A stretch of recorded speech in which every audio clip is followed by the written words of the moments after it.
अस्सलामुअलैकुम, आप देख रहे हैं द लास्ट स्टार। मैं हूं हमजा तारड़। मेरे साथ मौजूद हैं राना मोहम्मद अजीम साहब और इस्लामाबाद स्टूडियो से मौजूद हैं साकिब बशीर साहब। नाजरीन, मामला कुछ इस तरह से है कि सुप्रीम कोर्ट ने हुक्म दिया था 9 मई केसेस का ट्रायल मुकम्मल किया जाए 4 माह के अंदर, और अब इंसदाद दहशतगर्दी की अदालत सरगोदा की जानिब से पहला फैसला आ गया है। और उस फैसले के बाद की सूरत हाल ये है कि अपोजिशन लीडर पंजाब असेंबली समेत 70 जो मुल्ज़िमान हैं उनको 10-10 साल कैद बामुशक्कत सुना दी गई है। अब लाहौर की भी कल तक जो है समाअत मुकम्मल हो जाएगी, फैसला भी मुतवक्के है कल आ जाए या आने वाले रोज़ में आ जाएगा। किन बड़े लोगों के ऊपर ये नाअहली की और ये सज़ा की तलवार लटक रही है, इस पर हमने बात करनी है। मुल्क भर में जो जारी बारिशें हैं, सैलाबी सूरत हाल है, उस हवाले से अगर हम बात करें तो जो लोग भी सियाहत की गरज से गए थे, हमने देखा कि सूरत हाल बड़ी खौफनाक है। इतने खौफनाक विजुअल्स हैं जो इस वक्त आप देख सकते हैं। लेकिन सवाल ये है कि हमारी रेन एमरजेंसी की तमाम तर जो आवाज़ें होती हैं, शोर होता है, वो नाकाम क्यों हो जाता है? क्यों प्रोएक्टिव मेजर्स हम नहीं ले पा रहे हैं? इस पर हमने बात करनी है। और गज़ा में भूख से बिलखते बच्चों का जिक्र होगा, कुछ दीगर मामलात पर भी बात करेंगे। सबसे पहले राना साहब, 9 मई का एक फ़ैसला तो आ गया है कि जी सरगोदा ने निपटा दिया, इंसदाद दहशतगर्दी अदालत ने ट्रायल मुकम्मल कर लिया है। अपोजिशन लीडर जो हैं, क्या इस वक्त वो असेंबली के रुकन हैं आपके ख्याल में? नहीं रहे, और उसके बाद किस किस पे ये तलवार लटक रही है? बिस्मिल्लाहिर्रहमानिर्रहीम। अस्सलातु वस्सलामु अलैका या सय्यदी या रसूल अल्लाह, अस्सलातु वस्सलामु अलैका या सय्यदी या हबीब अल्लाह, ताजदार ख़त्म नबूवत जिंदाबाद जिंदाबाद। देखिए हम सब, अब फैसला आ गया है अदालत से। अब फैसले पर बोला भी जा सकता है, फैसले पर गुफ्तगू भी की जा सकती है, तबसरा भी हो सकता है। एक तो आपको दो चीज़ें फैसले अगले फैसलों से पहले भी बता दूँ। अच्छा, ज़राए से अपोजिशन लीडर पंजाब असम्बली को सज़ा हुई है, अपोजिशन लीडर कौमी असम्बली को भी सज़ा होनी है। अच्छा, मैं आपको बता देता हूँ ना, ठीक है। इन सब पर नाअहली भी होनी है। इसके बाद कोटलखपत जेल में भी सज़ाएँ होनी है, और उसके बाद फैसलाबाद में भी सज़ाएँ होनी है। फैसलाबाद में मिक्स प्रोग्राम चलेगा, कुछ को होंगी कुछ को नहीं होंगे। कुछ जगहों पे फुल हाउस फुल फिल्म है और किसी जगह पे मिक्स। अच्छा, अब ये जो फैसला आया है, इस फैसले को अगर आप पढ़ लें, ये अदालत कौन सी है? ये वो अदालत है जिसके जज साहब को चेंज कर दिया गया था। क्यों चेंज किया गया था? उस सबको पता है कि उसने बात मानने से इनकार कर दिया था। अच्छा, फिर उसने कह भी दिया था, इवन उसने गवाहों को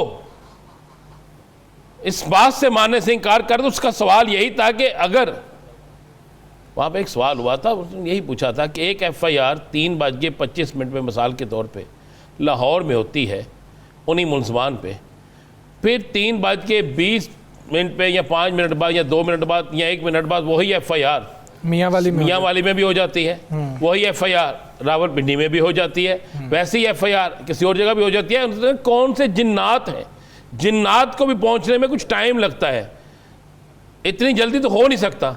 सही। फिर वहाँ से कुछ लोगों को जिनको अदालत के अंदर जाने की इजाज़त ना मिली, को बड़ा फटा हुआ था, फिर जज सब चेंज हो गए, और फिर जज सब चेंज हो गए तो ये जज साहब ने फैसला दे दिया, ठीक है। लेकिन मेरा सवाल है एक, जी जी, क्या इन फैसलों से, आने वाले फैसलों से, जो आज एक बड़े सियासी लीडर ने बात की कि अब PTI ख़त्म हो जाएगी, तो मैं उनसे कहूँगा 8 फरवरी को भी ऐसा ही हुआ था, उससे पहले। लेकिन फिर क्या हुआ? अवाम ये फैसले। लेकिन राना साहब, इसी का तसलसल अगर रहता है, आप जिस तरह से कह रहे हैं, तो आप आज कहते हैं कि बानी PTI को भी आप समझते हैं कि इसमें यकीनी तौर पे सज़ा होगी? भाई,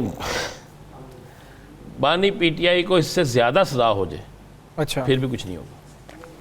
मतलब हासिल नहीं होगा, कुछ भी हासिल नहीं होगा। अगर 62 हल्के मैंने आज बनाए हैं, सारे जितने लोग हैं, अच्छा, साकिब साहब ने उस दिन बताया था, तो फिर आज मैंने बैठा, जिन जिन पर FIRs हैं, मैंने वो पूरी डिटेल निकाल ली, वो सारा कुछ निकाला।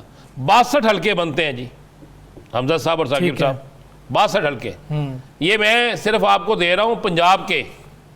अभी मैंने इस पर KPK नहीं डाल रहा, अभी मैं इस पर कराची नहीं डाल रहा, सिंध नहीं डाल रहा।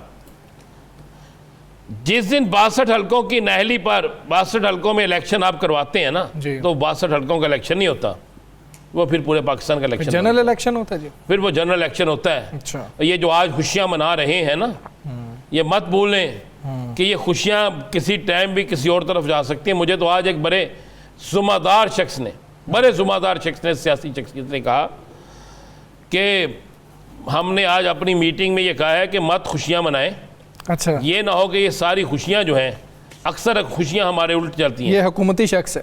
हुकूमती शख्सियत। अच्छा, बात यह है कि हो गई सजा, सारा कुछ हो गया, पकड़े भी जाएंगे। ऐसी ही सजा एक हुई थी इस्लामाबाद में, फिर इस्लामाबाद हाई कोर्ट ने क्या किया, बरी कर दिया। ठीक है, 5 महीने लग जाएंगे, 5 दिन लग जाएंगे, 10 दिन लग जाएंगे, लेकिन उससे होगा क्या? क्या तहरीक इंसाफ को नुकसान नहीं होगा? क्या मकबूलियत कम हो जाएगी? सवाल नहीं, ज्यादा होगी मकबूलियत इनकी। अच्छा। कम इसलिए नहीं होगी मेरे भाई, बड़ी सीधी सी बात है। अब तो फिर कुछ लोग मौजूद हैं, एक वक्त में तो क़यादत का एक भी शख्स मौजूद नहीं था। फवाद चौधरी चला गया, जहांगीर तरीन चला गया, असद उमर चला गया, अलीम खान चला गया, आप आए जैदी चला गया, गवर्नर के जिसका भी नाम ले लें, आप मतलब जितने आप नाम लेते हैं सब चले गए। बल्कि इस्लामाबाद प्रेस क्लब तो ठेके पे था प्रेस कॉन्फ्रेंस के लिए, चले गए। रोजाना इंतजार होता था उनकी भी प्रेस कॉन्फ्रेंस आनी है, यही होता था ना। मतलब चले गए, सबके जाने के बाद भी अगर नहीं गया तो वो कारकुन, वो वोटर नहीं गया जिसने फैसला करना था। आप भी ये करके देख लें। मैंने आपको कहा है कि पंजाब का अपोजिशन लीडर गया, जाएगा अपोजिशन लीडर कौमी मैं लिख के देता हूं। ठीक है साकिब साहब, ये फैसला तो आ गया है, जिस तरह से राना साहब कह रहे हैं कि इसका फ़ायदा क्या होगा। एक तरफ तो ये मामलात है कि सियासी तौर पर क्या फ़ायदा होगा, दूसरी तरफ तोड़फोड़ तो हुई थी, जलाओ घेराव भी हुआ था, सज़ा मिलनी कितनी ज़रूरी थी और इस सज़ा के बाद की सूरत हाल क्या होगी?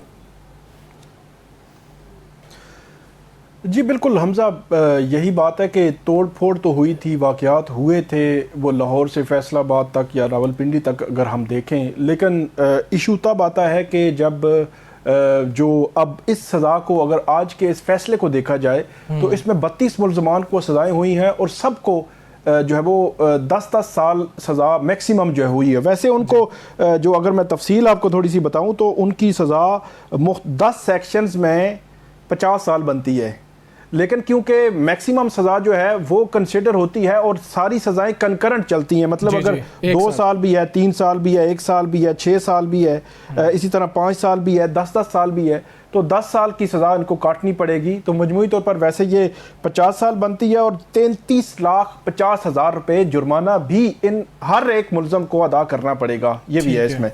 तो इन तमाम को इक्वल सज़ा जो है, इस पे क्वेश्चन आता है। आपने रिसेंटली देखा कि मिलिट्री कोर्ट्स की भी सज़ाएं हुई, उसमें जिस मुलज़म की जितनी सज़ा, मतलब 2 साल सज़ा, 3, 5, 7 और 10 साल सज़ा, कि जिसका ज़्यादा जुर्म था उसको ज़्यादा सज़ा, जिसका कम था उसको कम सज़ा। यहाँ पे वो जो है वो तनासुब रखा ही नहीं गया। इससे कबल इस्लामाबाद की इंसदादी दहशतगर्दी अदालत ने भी इसी तरह सज़ा दी थी, लेकिन वो 32 दिनों के बाद वो सज़ा खत्म हो गई। बरी हो गए बंदे, 3-4 उस केस में से बरी हो चुके हैं, 6-7 जो है वो अभी रहते हैं, लेकिन 3-4 बरी हो गए। तो इस केस में इसकी अहमियत एक और एंगल से भी बड़ी अहम है। इस जो इंसदादी दहशतगर्दी अदालत सरगोदा ने लाहौर की जो ज़मान पार्क की मीटिंग है, जिसमें मुबैना तौर पर यह कहा गया था कि साजिश तैयार हुई और इमरान खान साहब की सरबराही में एक मीटिंग हुई थी और उस मीटिंग में 9 मई से पहले साजिश हुई थी कि अगर गिरफ्तार होते हैं इमरान खान साहब तो तनसीबात पे हमला किया जाएगा, सिक्योरिटी फोर्सेस की तनसीबात पे हमला किया जाएगा। तो उस साजिश वाले एलिमेंट को इस ATC कोर्ट ने माना है। अच्छा। अब देखना यह है कि बाकी अदालतें फैसलाबाद की, लाहौर की या रावलपिंडी की मानेगी या नहीं मानेगी। इन्होंने माना है, जो मलक अहमद खान है उनको उनकी प्रेजेंस नहीं थी, उन पर यह कि ज़मान पार्क में वो एक मीटिंग में थे और उस मीटिंग की वजह से उनको जो है वो सजा हुई है। तो उनकी सजा जो है अब नहली और फर्दर। साकिब साहब बिल्कुल आपने दुरुस्त कहा, इलाका वो बैठक हो रही थी ज़मान पार्क में, ठीक है। इमरान खान ज़मान पार्क में जिस जगह मीटिंग लेते थे ना, उसके पीछे सोफे के पीछे छुपने की जगह नहीं होती। कम से कम जो वकूआ है ना, उसकी एक वकूए की एक बनती है, बाकायदा नक्शा बनता है ये वकूए का नक्शा है, जय वकूए का ये सोफ़ा पड़ा हुआ है, इसके पीछे बैठ गए। और वहाँ पर तो जो लोग बैठते थे उतनी ही कुर्सियाँ होती थी जितने लोगों को बुलाया जाता था। नंबर एक ये मान। दूसरा, ये सज़ा हुई है, हमें ये टेक्निकल चीज़ बताएं, आप कानून, चूँकि कानून को समझते हैं। इमरान खान की सरबराही में मीटिंग हुई है, उसके घर ये फैसला हुआ है, ठीक है। इमरान खान को क्यों नहीं सज़ा हुई इसमें? बाकी सबको हो गई है। जिसको हदायतकार बनाया गया है, जिसको उसका सारा बनाया गया, उसको सजा नहीं दी आपने। हाँ जी, कैसे फैसले मेन कल्प्रिट की सजा नहीं है तो बाकियों को कैसे? यहाँ पर एक ब्रेक लेनी है, वापस आते हैं, हमारे साथ रहिए।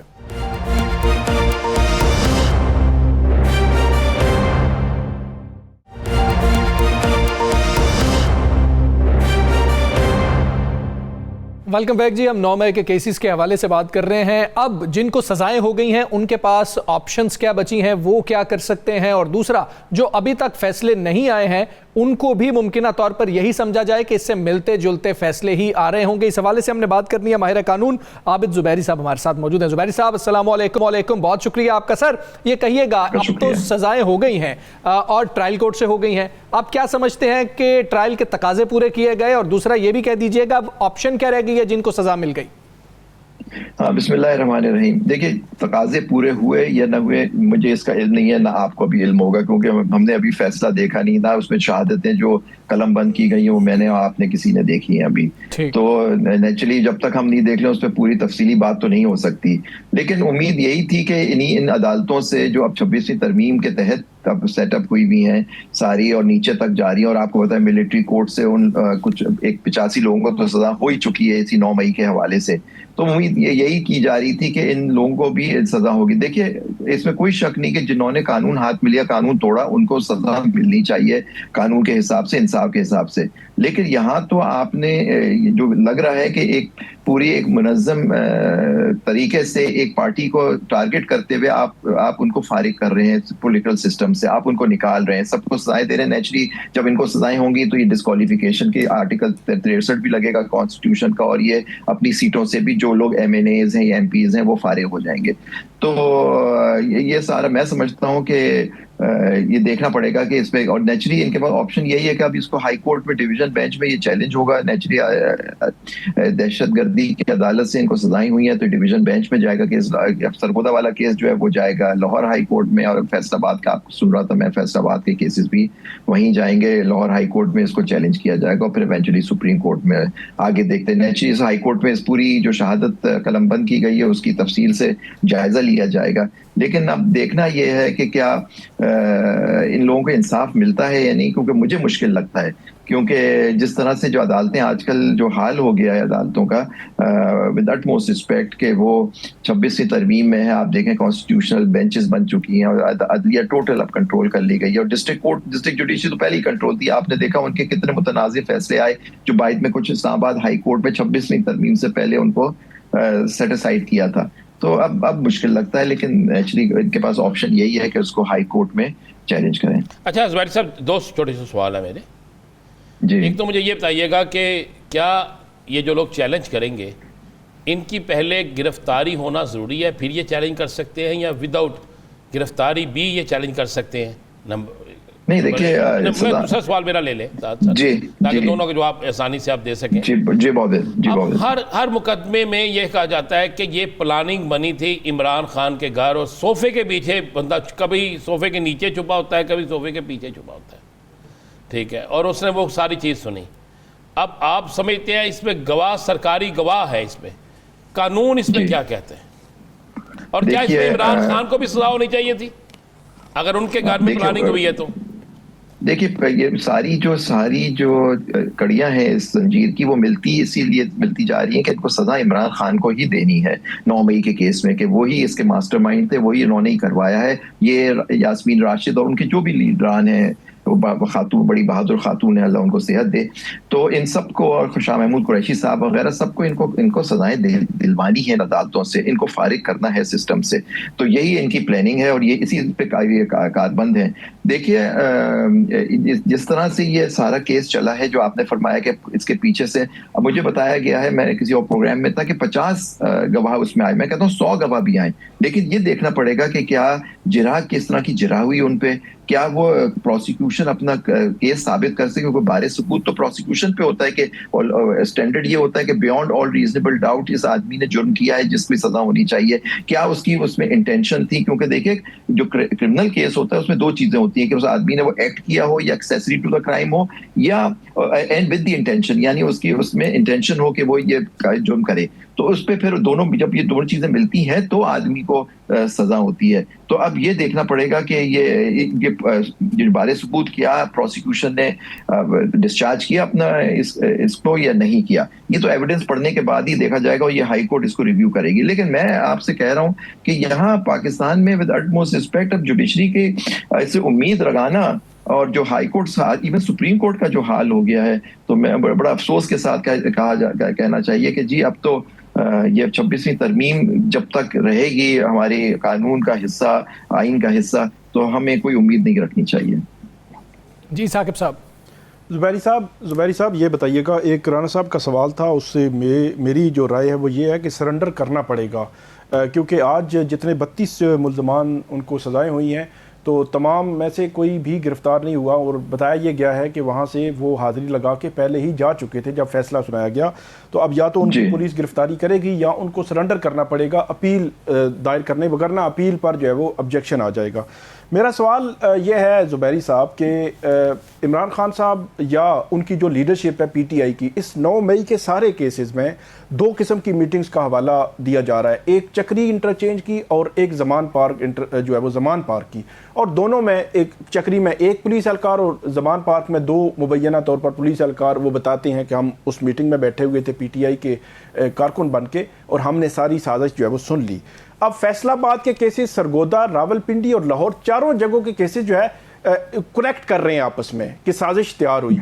अब मुझे ये बताएं कि एक एटीसी से फैसला आता है सरगोदा से कि इसी एटीसी में जब दूसरे जज साहब थे तो उन्होंने मुल्ज़मान बरी कर दिए थे, आज इन्होंने जो है वो सबको 10-10 साल सजाएं सुना दी हैं। कल अगर फैसलाबाद से कोई फैसला आए तो उसमें कुछ को सजाएं और कुछ को बरी कर दिया जाए, कुछ रावलपिंडी का फैसला मुख्तलिफ हो, तो ये जो कंट्राडिक्टरी फैसले अगर आना शुरू हो गए, जो फवाद चौधरी साहब सुप्रीम कोर्ट मामला लेकर गए थे कि एक जगह ट्रायल हो, क्योंकि एक जगह का इल्ज़ाम है, एक किस्म का इल्ज़ाम है साजिश का हम पर, तो इसको आप कैसे देखते हैं?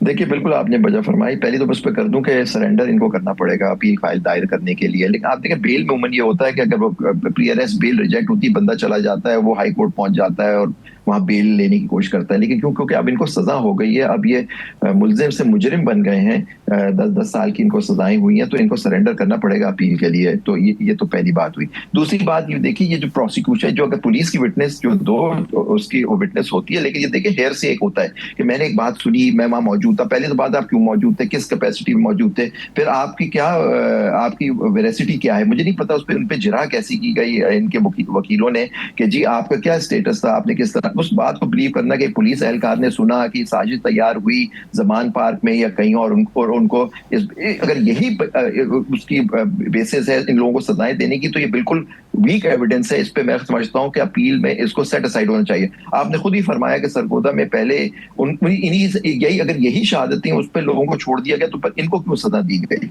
सजा देखिए, मैं आपसे कह रहा हूं कि ये सजा जो जज बिल्कुल सही, आप जज साहब थे, लेकिन शहादत अगर उन जज साहब को, फिर उन जज साहब के साथ जो किया गया वो भी आपको पता है जी। वो बिल्कुल देखिए, यहाँ जो इंसाफ के लिए बात करता है उसके साथ तो बुरा ही होता है, लेकिन देखिए फिर भी इंसान को अल्लाह ताला को जवाब देना है कि आपको अपने ज़मीर के साथ चलना है। आपने इंसाफ किया, क्योंकि देखिए मैं और आप जज नहीं है, जज अल्लाह का नाइब होकर बैठा होता है जब वो फैसला कर रहा होता है। अल्लाह, क्योंकि अल्लाह का वो इख्तियार है फैसला करना जजा और सजा का, तो ये आप अल्लाह के नाइब होते हैं जज। लेकिन अनफॉर्चुनेटली और ये सोचते नहीं है, कुरानी आयात भी इनके सर के ऊपर लिखी हुई होती है कि अदल के साथ फैसला करो, हुक्म करो अदल के साथ, लेकिन फिर भी आप देखिए, अगर ये बातें, अगर यही एविडेंस आपने जो भी फरमाया कि वो मैंने नहीं देखी है, ये एविडेंस है पुलिस एहलकारों की, उन्होंने वो साजिश बनते हुए देखी, तो मैं समझता हूँ कि उसकी बेसिस पे सजा दे देना बिल्कुल गलत है। एक और मामला है, उस पर बात कर दीजिएगा कि अब हम क्या समझे, बड़ी कंफ्यूजन आज चल रही थी, बड़े सवाल आज हो रहे थे, भच्चर साहब से भी ये सवाल हुआ,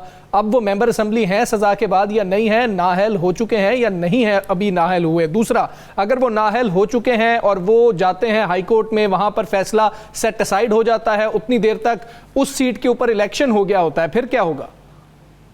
देखिए, पहली तो बात है कि अभी फॉरेन डिस्क्वालीफाई नहीं हुए हैं। इसका तरीकाकार ये होगा under the constitution and election law कि इसका रेफरेंस स्पीकर जो है इसका रेफरेंस भेजेगा कि जी इनको सजा हो गई है, इसका रेफरेंस भेजेगा इलेक्शन कमीशन को। फिर इलेक्शन कमीशन जब नोटिफिकेशन निकालेगा कि सीट हो गई है, उसको फारिग करेगा। फिर वो शेड्यूल भी देते हैं कि उसका के बाई इलेक्शन का। इस असना में इनकी अगर सस्पेंड हो जाती तो बात खत्म हो जाती है, लेकिन आपको पता है इनकी सजा इतनी जल्दी सस्पेंड भी नहीं होगी, क्योंकि आप देखिए इमरान खान साहब के केस में क्या हो रहा है। वो जो उनकी केस की सजा आज 6 महीने और 7 महीने हो गए, वो आज तक केस लगता ही नहीं, कभी जज छुट्टी पे चले जाते हैं, कभी क्या होता है। तो इनको उन्होंने अगर हाई कोर्ट ने अगर इंसाफ के साथ फैसला करना है तो फौरन सुन के इसके ऊपर, क्योंकि देखिए बेल सस्पेंशन का मतलब होता है बेल दे देना उस आदमी को। सस्पेंड हो जाता है तो फिर वो सारी चीज रुक जाएगी।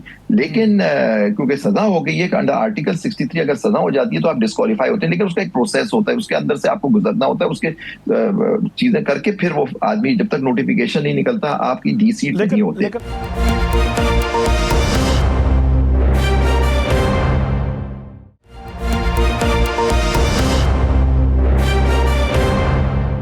जुबैर साहब, हमने इमरान खान साहब के केस में देखा कि उनको जब ये फौजदारी केस था इलेक्शन कमीशन का 2023 में, उनको सज़ा जब पहली दफ़ा गिरफ्तारी हुई थी, सज़ा हुई तो उनकी सज़ा मुअत्तल हो गई। फिर वो कह रहे थे कि जजमेंट भी सस्पेंड करें ताकि उनकी डिस्क्वालिफिकेशन ख़त्म हो, तो जजमेंट सस्पेंड नहीं हुई थी, सिर्फ उनको जमानत जो है वो मिली थी, सज़ा मुअत्तल हो गई। बिल्कुल। तो इस किस्म की सिचुएशन समटाइम जो है वो बन जाती है कि उनकी डिस्क्वालिफिकेशन, जजमेंट मुअत्तल होना ज़रूरी है। नहीं, जज डिस्क्वालिफिकेशन देखें, आप डिस्क्वालीफाई, अगर जब प्रोसेस हो जाता तो आप डिस्क्वालीफाई हो जाते हैं, लेकिन डिस्क्वालिफिकेशन उसी वक्त खत्म हो सकती है जब आपकी वो केस जो है वो रिवर्स हो जाए, मैंने हाई कोर्ट उसको सेट असाइड कर दे जजमेंट। देखिए, एक होता है, एक सेंटेंस होती है ना जी, जैसे बात करते हैं कि आपको अगर सस्पेंड जब हो जाती है सेंटेंस, तो आपकी जजमेंट नहीं खत्म हो जाती, जजमेंट आपको सजा हुई होती है, सिर्फ सस्पेंशन होता है। आपकी सजा जब खत्म होती है जब वो सेट असाइड हो जाए हाई कोर्ट से, एक्विट हो जाए आप। अच्छा जुबैर साहब, एक फैसला हुआ, आपने भी उसमें बड़े अच्छे रिमार्क्स अदालत में किए, वो फैसला था महसूस नशिस्तों का, उस पर अमल नहीं हो सका। फिर एक फैसला नज़रसानी में आया और उस पर इतनी तेज़ी से अमल हुआ कि जिसकी इंतहा कोई नहीं। इस सारे मामले के बाद अब आप सेनेट के इन इंतखाबात को जो हुए हैं, इनको आप जमहूरी आइनी क्या समझते हैं? राना साहब, मैं और आप कितने प्रोग्राम्स हम कर चुके हैं इस पे, और मैं तो अदालतों के अंदर भी हम देख रहे हैं और लड़ रहे हैं सारी चीजें। क्या ये जमहूरी हुकूमत है? खुद जब एक मिनिस्टर कहता है कि हम हाइब्रिड सिस्टम में, हम एक हाइब्रिड सिस्टम है, आप खुद अपने प्रोग्राम कर चुके हैं। लोग अक्सरियत का कहना यह है कि हमारे यहाँ फॉर्म 47 की हुकूमत है। क्या जमहूरियत की आप बात कर रहे हैं? कहाँ जमहूरियत है हमारे मुल्क में? तो जो ये चीजें करना चाह रहे हैं वो करेंगे। आप देखिए सेनेट के इलेक्शन में, आप देखिए वो जजमेंट रिव्यू, देखिए 26 तरवीन का मतलब ही यही था कि सारी जजमेंट मिलिट्री कोर्ट्स की जजमेंट हो, वो देखिए अपील में सेट असाइड हुई।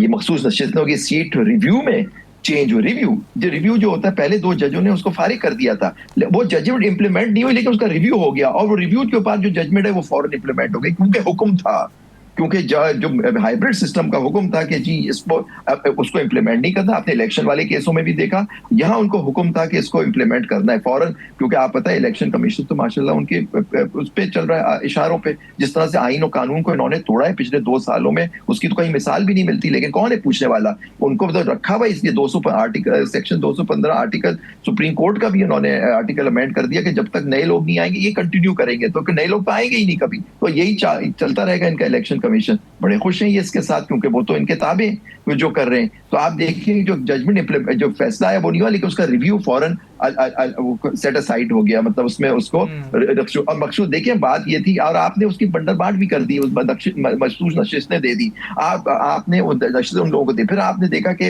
वो उन्होंने तहलील की असेंबली केपी का, आपको हो सकता है उसके आपको शिकायत हो कि ये इनकी जो सही बदनीयती पे मबनी हो तहलील जो की केपी की असेंबली खैबर पख्तूनख्वा की, लेकिन उनके एक पॉइंट था कि जी उसमें कोरम पूरा नहीं था, एक चौथाई नहीं था as per the requirement of constitution, इसलिए वो फरोग कर दिए गई। लेकिन आप देखिए संडे को अदालत लगती है बगैर नोटिस के, उसको हुक्म होता है कि जी गवर्नर साहब उनको ओथ दें, वो ओथ है भाई। आप अदालत थी, वो नोटिस भी 2 घंटे का नोटिस करके, एडवोकेट जनरल तो वही मौजूद होंगे पेशावर में, आप उनको बुला लेते, गवर्नमेंट को नोटिस दे देते, आए बताएं किस तरह से आपने किया। उन्होंने फाइनल फैसला कर दिया, यानी उसकी अपील का भी चांस नहीं छोड़ा या उसमें सुनवाई नहीं किया। अब उसमें क्या रह गया उस केस में, वो हो जाता है कि फाइनलिटी हो गई, उसमें अपील का चांस भी नहीं छोड़ा गया और फौरी हल्फ भी ले लिए गए थे। आबिद जुबैरी साहब बहुत शुक्रिया आपका, आपने ज्वाइन किया। और सूरत हाल सेनेट इंतखाबात के बाद ये है कि पाकिस्तान पीपल्स पार्टी सेनेट में सबसे बड़ी जमात बन चुकी है, उसके बाद पाकिस्तान तहरीक इंसाफ है और फिर पाकिस्तान मुस्लिम लीग नवाज है। लेकिन अगर हम हुकूमती इत्तेहाद की बात करें तो सेनेट में भी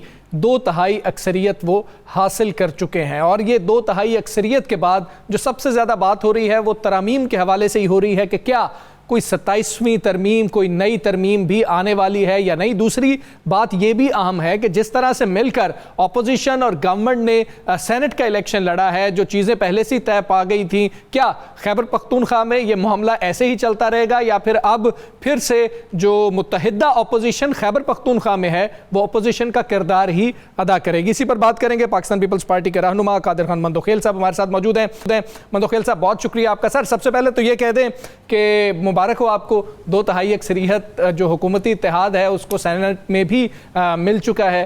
अब कोई तरमीम की बात आपके कानों तक भी पहुंची है कि वो बात तेज हो गई हो कल के इंतखाब के बाद? सबसे पहले बहुत शुक्रिया मुबारकबाद देने का। और अब तो आप और राना साहब को कोई शिकवा तो नहीं होगा कि आर्ट्स रीडिंग हमने की है, बंदे खरीद लिए, सिंध हाउस में जमा कर दिए, वो सारी कहानियां तो नहीं है ना कम से कम अभी।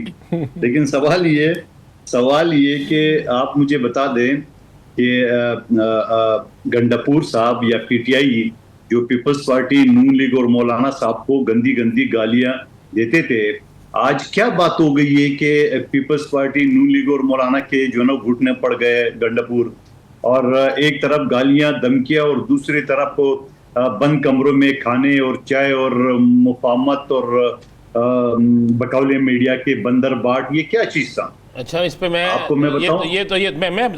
यही सवाल मैं आपसे करना चाहता हूँ।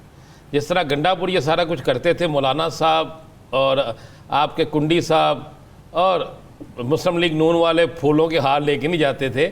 इस इलेक्शन से 4 दिन पहले आपने कहा था 6 ग्रुप हैं हमारे प्रोग्राम में, पीटीआई के ग्रुप है वहाँ पे और बागी हैं। मौलाना साहब ने कहा था पीटीआई के अंदर से हर हाल में तब्दीली चाहिए, और कुंडी साहब ने कहा था जनाब वहाँ पे सब 35 लोग जो हैं वो फिर रहे हैं हमारे पास। तो फिर क्या ज़रूरत पड़ गई थी आपको? अब वो तो थे, गंडापुर साहब ने तो बड़े किए, फिर आप लोगों को, मौलाना साहब को, नून लीग को क्या ज़रूरत पड़ गई थी? जब 35 थे तो चलने देते। देखिए राना साहब, वो बड़ा एक कहावत है कि एक बाप पैदल जा रहा था, बेटा घोड़े पे था, तो लोगों ने कहा शर्म नहीं आती, बाप पैदल जा रहे, बेटा जो है ना वो घोड़े पे। फिर आगे चल के जब वो बाप घोड़े पे था, बेटा, तो लोगों ने कहा शर्म नहीं आ रही है, बेटा जो है ना पैदल जा रहा है, बाप घोड़े पे। तो किसी हाल में तो आप लोगों ने नहीं छोड़ना है ना, वो तो बात है। लेकिन ना भाग्य नहीं, आप कादर खैर साहब भागना नहीं है आपने। आप ये बताएं, देखें अगर 35 लोग थे पीटीआई के बागी, तो वो 35 लोग जो थे उनमें से 2 लोग तो ऐसे हो जाते जो वोट अपोजिशन को, यानी जो आप अपोजिशन इत्तेहाद को, किसी को 20 वोट तो मिल जाते, 19 वोट तो मिल जाते। राना साहब गुजारिश सुन ले, गुजारिश नहीं, आपने कहावत पेश की है, फिर मैं भी कहावत करूं, आप मुझे इसका तो दे दो जवाब। देखिए मोहतरम, बात ये है कि जो वो कहता है ना, घी जब सीधी उंगली से निकल आ सकता हो तो टेढ़ी करने की जरूरत नहीं है। जब हमें अपने कोटे से ज्यादा सेनेटर मिल रहे थे तो हमें क्या जरूरत है, और जो बात आप फरमा रहे हैं उस पर हम अभी भी कायम है ये तो रिहर्सल था आदम एतमाद की तहरीक का, जहां खुद गंडापुर ने कहा एक हफ्ता पहले उन्होंने 27 MPA को पार्लिमानी सेक्रेटरी बनाया जो कि आजाद थे, पीटीआई का लेबल तो नहीं है, और भले पीटीआई नहीं दिया, भले कागजों में वो, लेकिन कागजों में तो पीटीआई नहीं है, न सुन्नी इत्तेहाद कौंसिल है, तो ये सियासी रिश्वत नहीं है तो और क्या। उसके बाद अभी 2 दिन पहले गंडापुर ने कहा कि अगर हम एहतियात ना करते अपोजिशन से तो हमारे 24 लोग जो ना वो बागी हो जाते। पूरी बात करें, ऐसा नहीं कहा उन्होंने, कहा कि बोरियों के मुंह आज का उन्होंने कि नोटों की बोरियों के मुंह खुल गए थे और नोटों की बोरियां लेकर लोग आ गए थे। अगर कहते हैं तो आपको सुना देते हैं। राणा साहब आप मेरे बड़े हैं, मैं तो आपसे बहस नहीं करता, मैं आप तो बड़े, मैं तो दावे के साथ कहता हूं, आप मुझे चैलेंज करते हो तो मैं दावे के साथ वो वीडियो क्लिप निकाल के आपको भेज देता हूं जो गंडापुर ने कहा कि अगर हम ये एहतियात नहीं करते अपोजिशन से तो हमारे 26 लोगों ने जो ना वो इधर उधर जाना था। आप ये मुझे क्लिप भेजिएगा, आप ना मुझे ये क्लिप जरूर भेजिएगा, मैं आपके क्लिप का इंतजार करूंगा अगले प्रोग्राम तक। तो बाबा पूरा मीडिया ने हेडलाइन छापा, हर मीडिया ने, मैं कह रहा हूं कि आपको कैसे नहीं मिली है। मैं तो आपके क्लिप का इतने जितने आपने लोग का है उतने का मैं इंतजार करूंगा। जी साकिब साहब, दूसरी बात ये बताइए, दूसरी बात ये कि पिछले हफ्ते 27 MPA को पार्लिमानी सेक्रेटरी क्यों बनाया? इस वजह से कि वो 27 भी इधर उधर भाग रहे थे। तो गंडापुर ने ये सोचा कि 6 सीटें मिल रही है, 6 की बजाय ऐसा ना हो कि 2 मिल जाए, तो उसने ये चीज कर दिया और मुट्ठी जो बंद है वो बंद रहने दे। जो तितर उन्होंने इकट्ठे किए 92, वो तो कोई इधर भाग रहा है कोई उधर भाग रहा है, उसको एक्सपोज होने से बचने के लिए उन्होंने 2 सीटों की कुर्बानी दी। आप कैलकुलेशन पेन कागज उठा के देख ले, अगर अपोजिशन का एहतियात नहीं होता तो पीटीआई के पास 9 सेनेटर होते।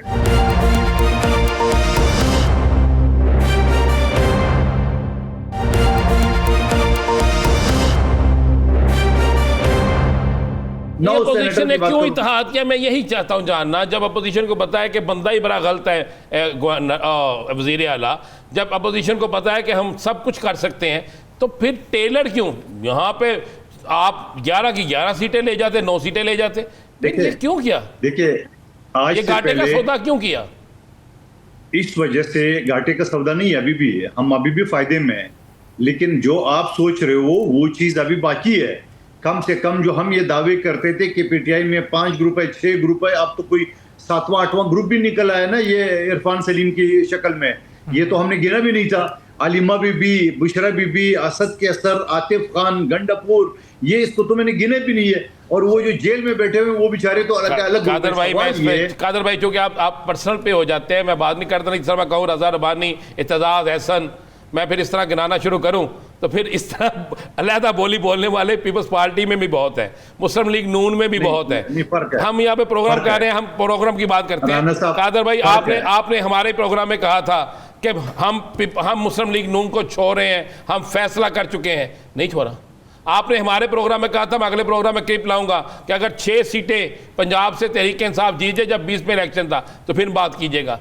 आपने हमारे ही प्रोग्राम में कहा था। ये सियासी पार्टी होती है, हम चलते रहने देते हैं, हम इस पे बात नहीं करते। हम साकिब बशीर साहब आपसे बात करना चाहते हैं। जी साकिब साहब प्लीज सवाल छोड़ दिए, मुझे जवाब देने दो। मंदोखेल साहब, सवाल ये है कि एक तरफ तो ये भी बताइएगा कि कुंडी साहब गवर्नर हैं आपके, उनकी बड़ी ख्वाहिश लगती है बज़ाहिर कि वो कोई अदम एतमाद नाम की कोई चीज़ जो है वो केपी में लाएं, तो क्या ऐसी कोई सूरत हाल मुस्तकबिल करीब या बईद में बनती हुई नज़र आ सकती है? एक और दूसरा सवाल, आप पीपल्स पार्टी जो है वो हुकूमत की इत्तेहादी है, तो इस वक्त सूरत हाल ये है कि जो पेट्रोलियम प्राइसेस पिछले जो हर 15 दिन के बाद जो है वो बढ़ती हैं, तो पिछले 2 माह से तकरीबन जो है वो बढ़ रही हैं और 25 से 30 रुपये पेट्रोल जो है वो महंगा हुआ है, जिसका असर हर चीज़ पर आ रहा है। इसी तरह जो अगर आप गैस की जो प्राइसेस हैं या इस किस्म की जो प्राइसेस जो आम आदमी को हिट करती हैं, तो इस पर पीपल्स पार्टी क्या कर रही है?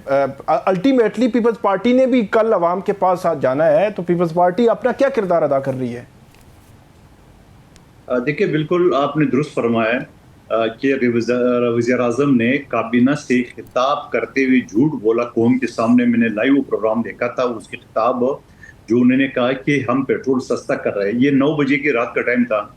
और ठीक 3 घंटे बाद जब 1 बजे मैं टीवी देख रहा था कि पेट्रोल बढ़ गए। अच्छा बाबा कैसे बढ़ गए? तो वज़ीर आज़म ने कहा कि चूंकि बलूचिस्तान फ़कीर, गरीब और पसमानदा बलूचिस्तान इलाका है, क्योंकि मेरा ताल्लुक ओरिजिनली वहाँ से है, तो लिहाजा हम उसको जो ना रोड की मद में 300 अरब दे रहे हैं। अरे सवाल तो ये है कि 700 अरब बचा के 300 अरब आपने फ़कीर गरीब सूबे को दे दिए है, तो बाकी 400 अरब कहाँ गए? नंबर 1 बात। और इसी वज़ीर आज़म ने 3 साल पहले उसी बलूचिस्तान का रोड, जो 20-25 दिन पहले मैं उसी रोड पे गुजरा हूँ अपनी आबाई इलाके ज़ोब में, वो रोड 3 साल पहले इफ्तिताह वज़ीर आज़म शहबाज शरीफ साहब कर चुके हैं पीडीएम के दौर में, और 2 साल में मुकम्मल होना था। 3 साल बाद उसी रोड को जो 70% मुकम्मल हो चुका है, और उसके ऊपर नए तरीके से लोगों को बेवकूफ़ बनाने के लिए और 300 अरब हम दे रहे हैं। चलो आपने 15 दिन पहले बोला कि हम बलूचिस्तान गरीब है, फ़कीर है, उनको हम 300 अरब दे रहे हैं रोड के लिए, जबकि पंजाब के हर ज़िले में मोटरवे है, पूरे बलूचिस्तान में एक मोटरवे नहीं है, पूरे सिंध में एक मोटरवे नहीं। ये हमारा हक है बोलना, और मैं बोलता आ रहा हूँ। अब सवाल ये कि अब जो पेट्रोल बढ़ा है, तो अब किस खाते में बढ़ा है आपने? अब कौन से गरीब सूबे को आपने देना था? क्या बलूचिस्तान में अमन अमान के लिए किसी अब नया कोई कहानी निकाल दे?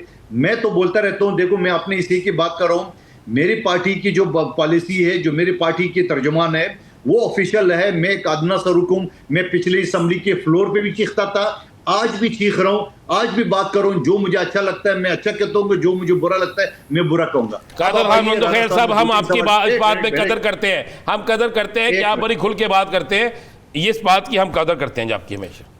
राना साहब, अब थोड़ा सा 2-3 बातें आपने भी की है।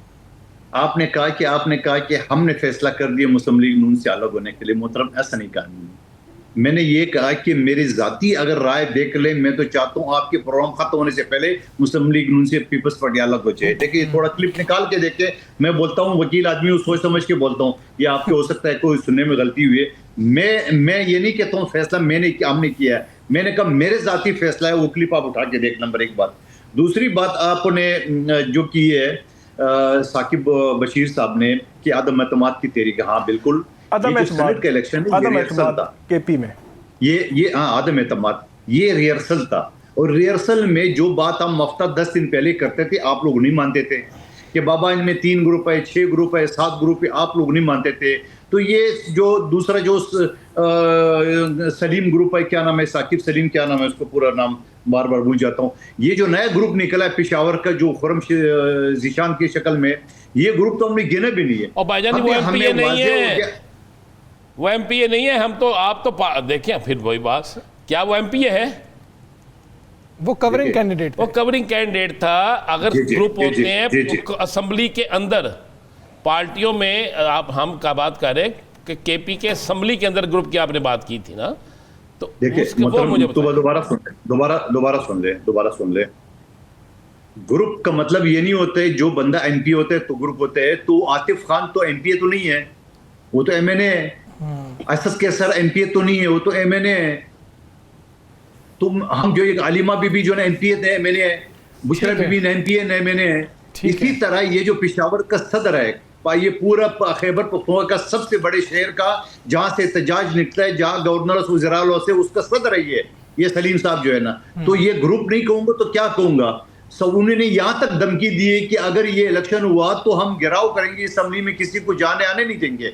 तो ये एक माने रखता है, उसको आप ग्रुप कहे, एमएनए हो या एमपीए हो या ना हो। मंदोखेल साहब, लेकिन यहाँ पर एक अहम चीज़ है ना, आप कह रहे हैं कि ये हमारा एक ट्रेलर था, हमने कोशिश करनी थी, इसमें साबित करना था या दिखाना था कि हम लोगों को साथ, ख्याल है ये पार्टी का, ये ठीक है, साथ शामिल कर सकते थे। लेकिन आपने अगर 27 लोगों को तोड़ा, बेशक उन्होंने पार्लिमानी सेक्रेटरी बना दिया, वो तो वो अपनी चाल से वापस ले गए। आप अगले 27 तोड़ेंगे, उनको फिर वो पार्लिमानी सेक्रेटरी बना देंगे, तो आपके पास तो लोग नहीं होंगे अदम एतमाद के लिए।